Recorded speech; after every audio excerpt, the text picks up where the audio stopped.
कोई हिंदू कभी वहाँ मजहब पे जाता है इनके उसके सऊदी अरब में जो मक्का मदीना करते? आपसे मुझे सर हमारी बात करते हुए आपने वो तो सवाल नहीं पूछा कि मक्का मदीना में क्यों बैन है। मुस्लिम धर्मगुरुओं को लगता है आजकल मुसलमानों पर पाबंदियों का दौर चल रहा है।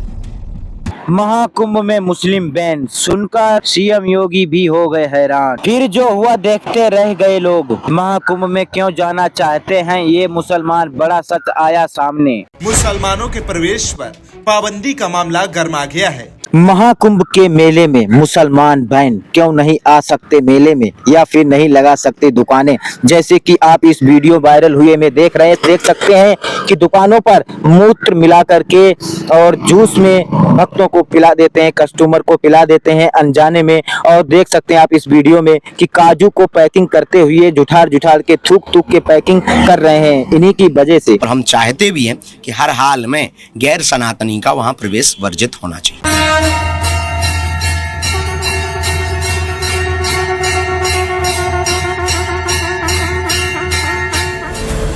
महाकुंभ का महासहयोग शुभारंभ 13 जनवरी सन 2025 को होगा।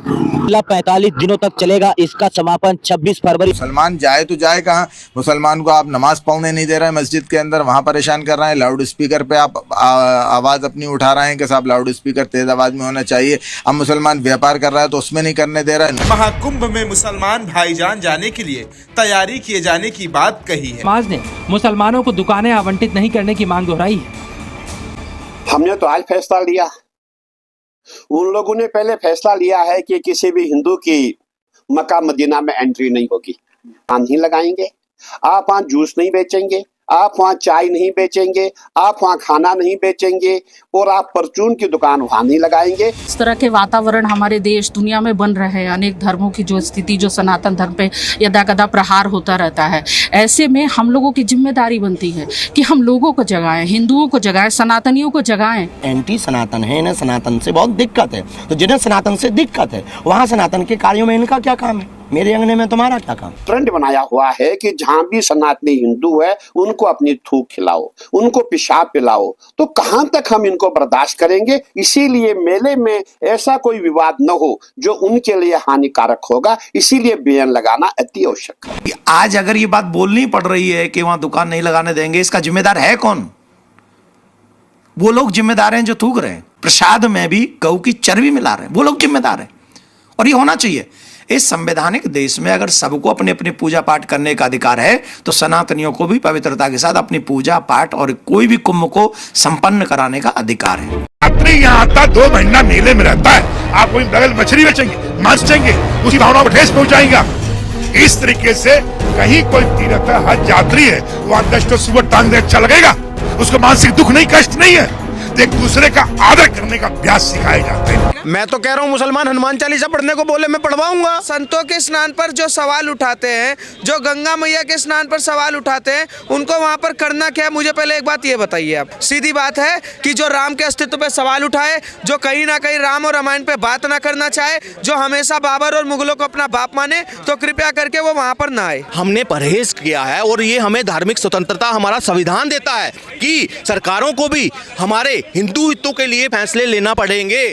महाकुंभ के मेले में ऐसे लग रहे हैं पोस्टर, डरेंगे तो मरेंगे। ये लेखक हैं इसके जगत गुरु रामानंदाचार्य नरेंद्राचार्य। ऐसे कई पोस्टर लगाए गए हैं और एक पोस्टर देखिएगा आप, वक्फ के नाम पर संपत्ति की लूट है, धर्मनिरपेक्ष देश में यह कैसी छूट है। सन 2025 में महाकुंभ के मेले में विश्व का सबसे बड़ा कुंभ मेला माना जाएगा, जिसमें कि लगभग 40 करोड़ के भक्त आने वाले हैं। अश्वमेघ सहस्राणि वाजपेय शतानि च लक्ष्य प्रदक्षिणा भूमे कुंभ स्नानेन तत्फलम। प्रयागराज के महाकुंभ मेले में करोड़ों भक्त आने वाले हैं और उनसे साबित होता है।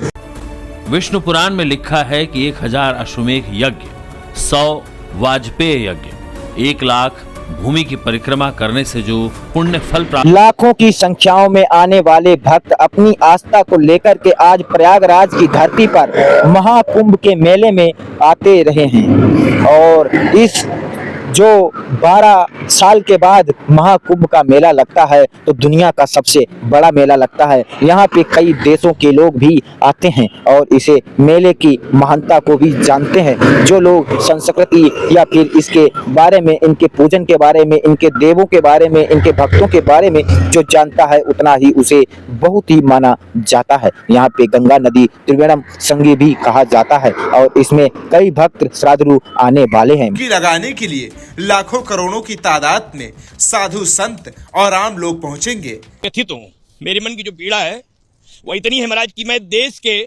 10,000 गांव की पदयात्रा किया, गरीबों बस्ती में गया। मैंने गरीबों से 5.5 करोड़ रुद्राक्ष, 11,000 त्रिशूल, 11 फीट की 12 ज्योतिर्लिंग, 5 करोड़ दीपों के प्रज्वलन की सुविधा, हवन सामग्री 1 अरब 25 करोड़ की सारी व्यवस्थाओं को करके मैं तीर्थराज प्रयाग आया।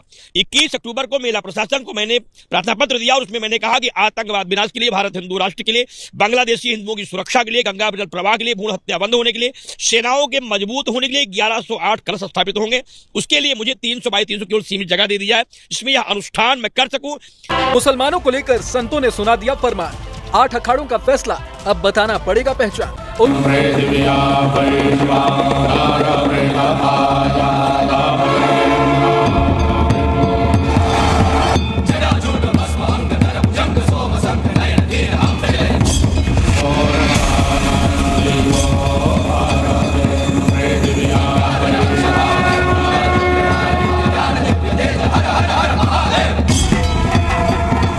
जितनी दुनिया के कई देशों की आबादी नहीं, उससे कई गुना सनातनी प्रयागराज में होने जा रहे महाकुंभ 2025 में पहुंचने वाले हैं।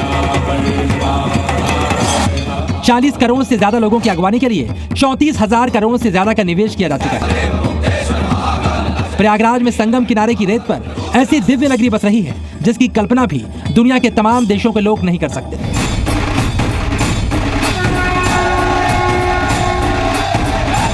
भव्य, दिव्य और नव्य महाकुंभ की छटा ऐसी होगी जो आज से पहले न दुनिया ने देखी होगी, न ऐसे आयोजन के बारे में सुना गया होगा।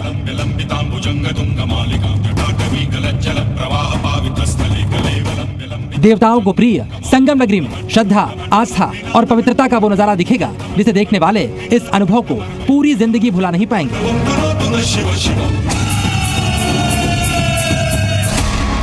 इस आयोजन में दुनिया के 100 से ज्यादा देशों के लोग पहुंचेंगे।